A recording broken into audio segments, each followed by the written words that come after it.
बढ़ता जान हमरा दिल के दर्दिया 8 दिन पहले से लगता हरदिया।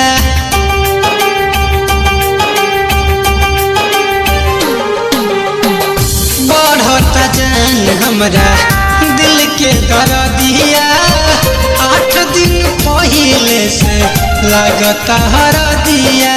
मथवा पिटी हथवा तू छोड़ावतरू, मथवा पिटी हथवा तू छोड़ावतरू।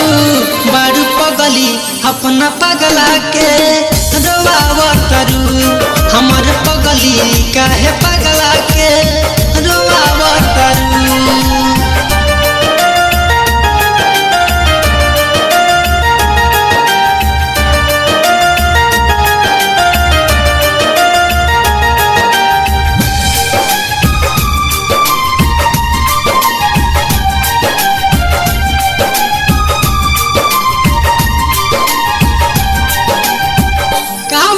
कसूर के तू दे तारू सजा, ओह तारू राजा अब हम के भुला जा।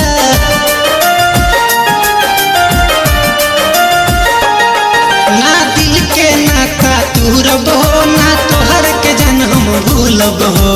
बनल बनावल घर जारो तारू, बनल बनावल घर जारो तारू।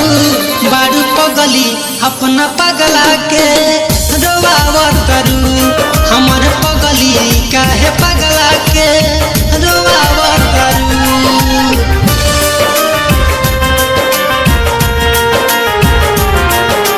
Music by Mantu Manish.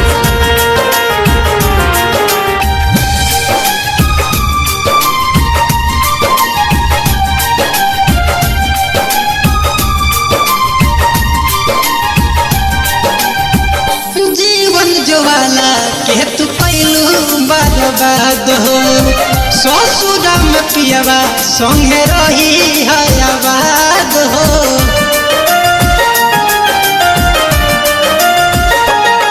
तोरा बिन हम जी नहीं पाइब हो, जन घुट घुट के मर जाइब हो। तू मर जाए के भूलावतरू, अजित मनोज के भूलावतरू।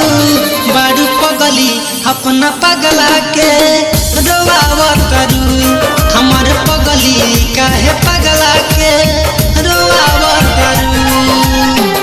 बढ़ता जान हमरा दिल के दर्दिया 8 दिन पहले से लगता हरदिया। मथवा